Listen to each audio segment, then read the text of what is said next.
So AOC, I think we've got this on tape. Do we have this on tape, team? She talks about crisis of legitimacy. And then, SOT 9, this is her proposal.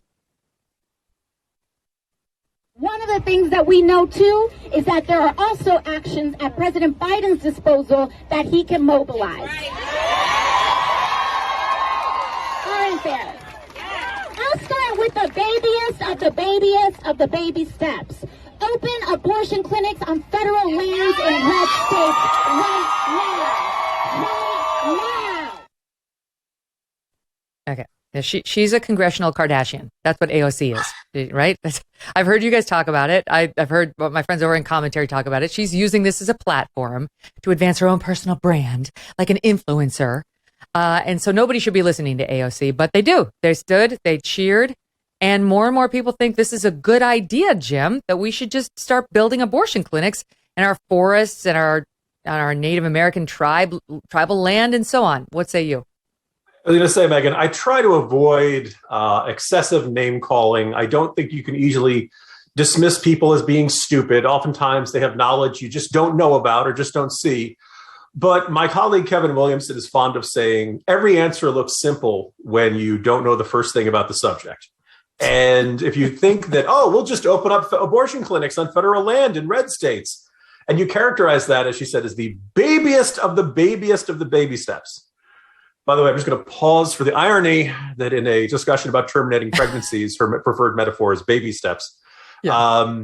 There's a whole bunch of legal, financial, and logistical challenges to what she envisions here. And she didn't go into a lot of specifics. Her colleague over in the Senate, Elizabeth Warren, did openly say, why not at national parks?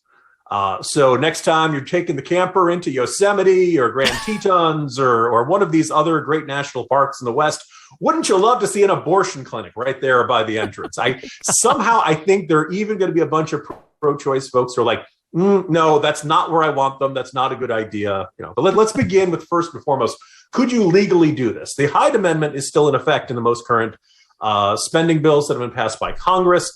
Democrats always say they're going to repeal it or not put it into legislation. Republicans always say, oh, yes, you will. Otherwise, you won't get our votes for passage. And it has been in every spending bill going back for many, many, many years.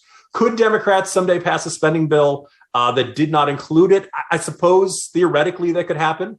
I think it's pretty likely that we're going to see some changes coming to Congress coming in November. So they probably would have, if they're going to do this, they'd have to do this before January, presumably. But let's say, okay, they decide to do this. Then there's the question of where do you get the money to build all these abortion clinics?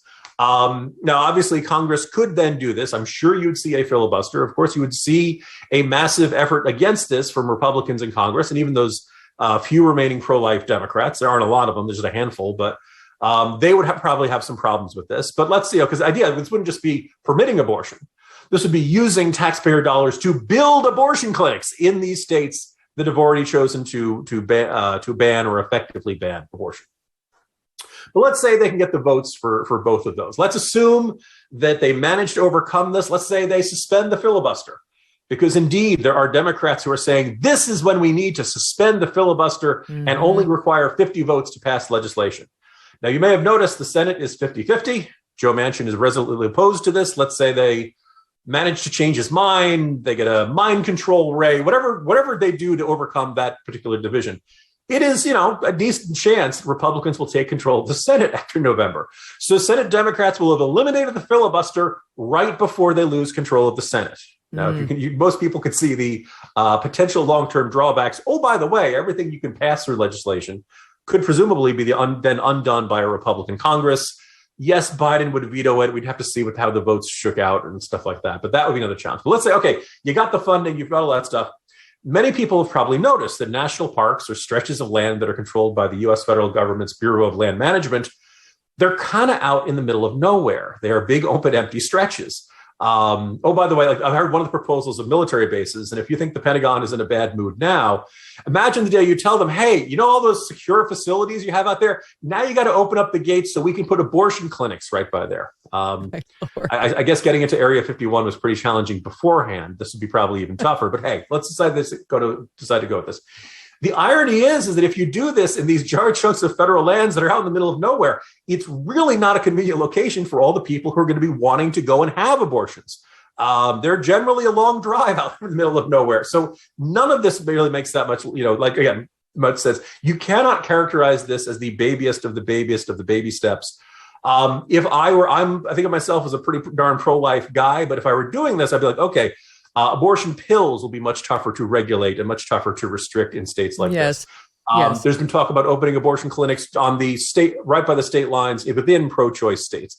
That all seems like a much more plausible scenario than any of this idea of, we're just going to open up abortion clinics on federal lands. The notion of like, Yosemite, and abortions too. We'll put it all on travel bingo.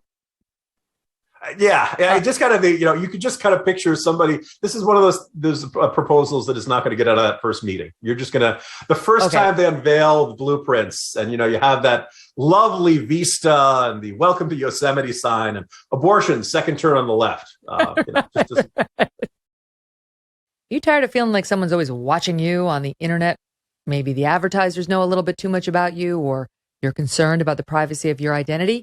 Using incognito mode does not solve the problem. IPVanish VPN is here to protect your right to privacy and help you stay anonymous online. IPVanish helps you safely browse the internet without exposing your private details to third parties. You can use IPVanish on your computer, your tablet, your phones, even devices like your Fire Stick when you're streaming media. When you use IPVanish, all of your data is encrypted. IPVanish makes you virtually invisible online. It's that simple. IPVanish is offering an incredible 70% off their yearly plan for our listeners with a 30-day money-back guarantee. That's like getting 9 months for free. IPVanish, super easy to use. All you have to do is tap one button and you are instantly protected. Take your privacy back today with the brand rated 4.6 out of 5 on Trustpilot. Go to ipvanish.com/Megyn and use that promo code MEGYN to claim your 70% savings. ipvanish.com/Megyn. Hey, thanks so much for watching. If you like what you just saw, hit the subscribe button for more clips and full episodes.